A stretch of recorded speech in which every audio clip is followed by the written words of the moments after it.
Once you start paying attention to your energy, you also start to notice patterns, noticing how certain people can leave you feeling drained, anxious, foggy, or even questioning yourself. Peace, chosen ones. Happy Owl Wisdom Wednesday. I hope you all are doing well, and this is the Mystic Owl speaking. And today I want to get into the topic of energy harvesting and energy thieves. I think energy harvesting usually starts off in a subtle way, like, people just reaching out to you randomly, but not really to pour into you or to have a real conversation. It's usually just to keep that line of communication open or having access to you, especially online. Sending reels, reacting to stories, little check ins that don't really go anywhere.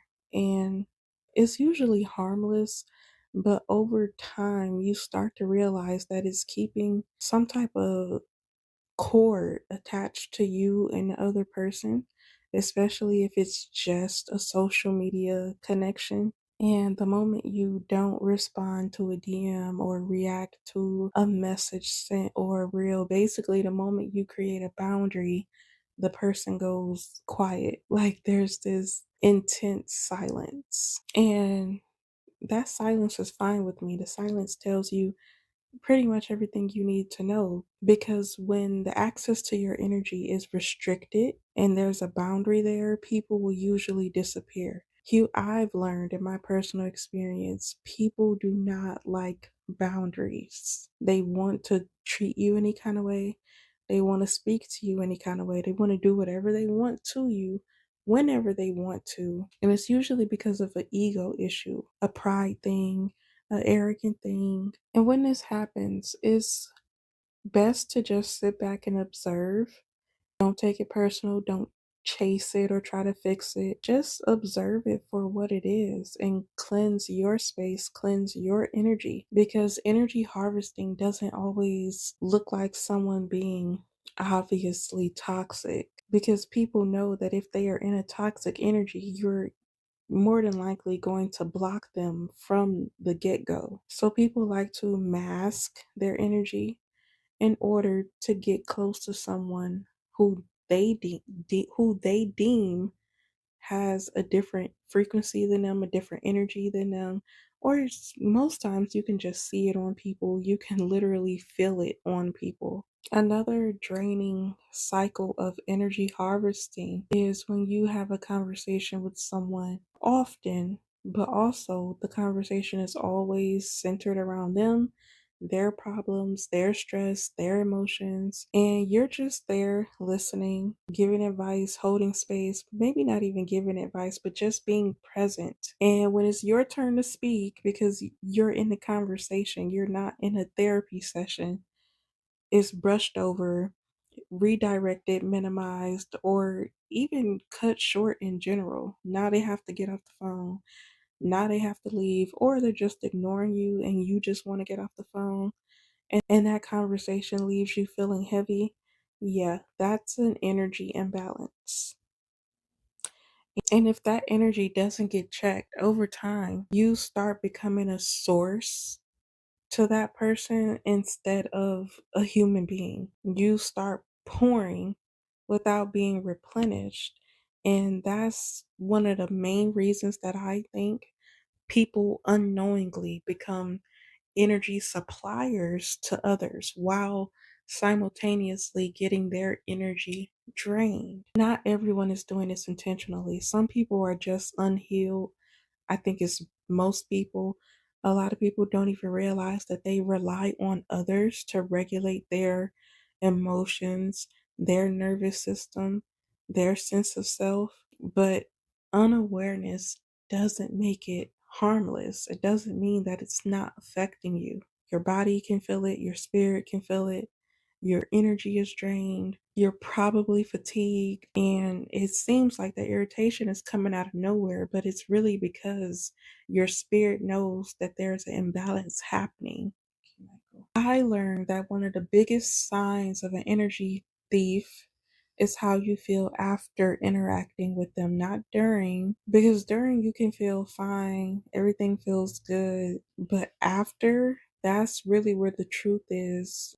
If you're feeling confused, or do you feel grounded or scattered or completely drained? Because connections that are actually aligned will not leave you broken. They will not leave you feeling sad, angry, upset, hurt, depressed.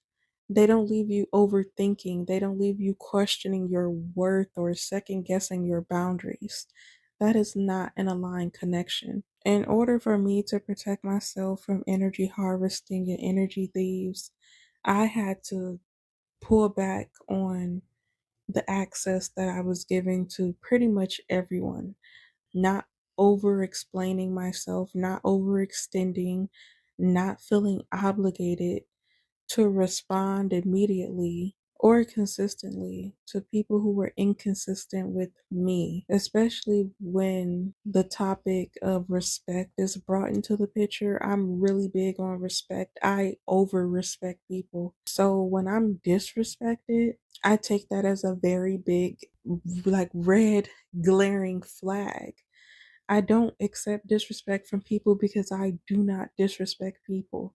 And if I am disrespecting someone, 9.9 times out of 10 is because they disrespected me first. Now, I understand that a lot of us have a different definition of what's respectful and what's disrespectful, because there are a lot of things that I find disrespectful that apparently other people find respectful, or they think it's okay or not a big deal.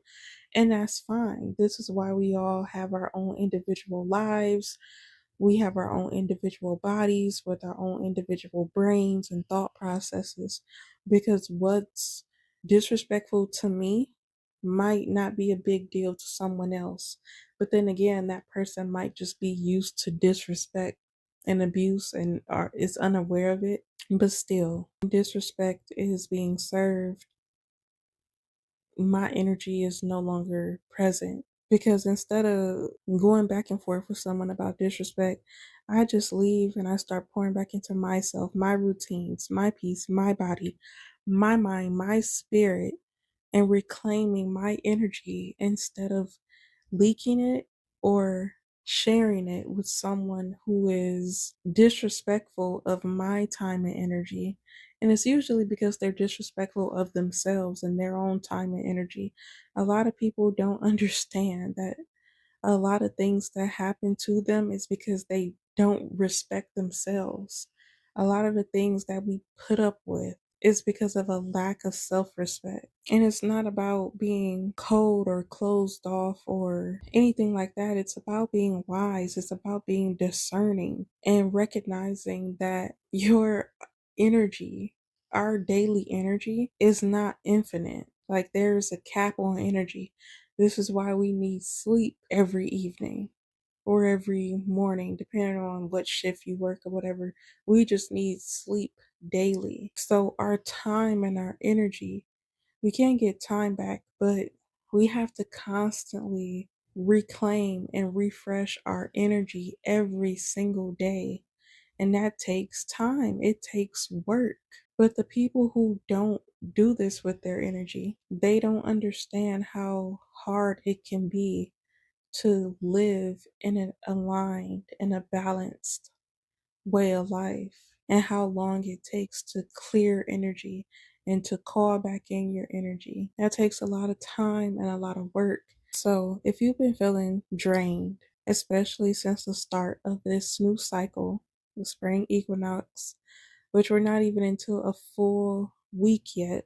And if you've been noticing patterns of people coming in and out, taking more than they give, it's not in your head, it's not an illusion. This is awareness expanding. This is your discernment being activated, because once you see it, you can't unsee it. You don't owe anyone unlimited access to you. You don't have to be available just because someone reaches out to you. And you definitely do not have to keep entertaining cycles that don't pour into you, especially when you're pouring into that person. You can choose peace, you can choose your boundaries, and more importantly, you can and should choose yourself, because that's how you stop the energy leaks. And once you stop the energy leaks and you begin to call back in your energy from these energy harvesters, these energy thieves, that's the moment you take your power back. If you stay to the end, thank you so much for listening. Be sure to tune into next week's Our Wisdom Wednesday for more spiritual guidance and insight. And as always, speak life over yourself. Take care of yourself, love yourself, trust yourself, and protect yourself. I love you, chosen ones. Peace.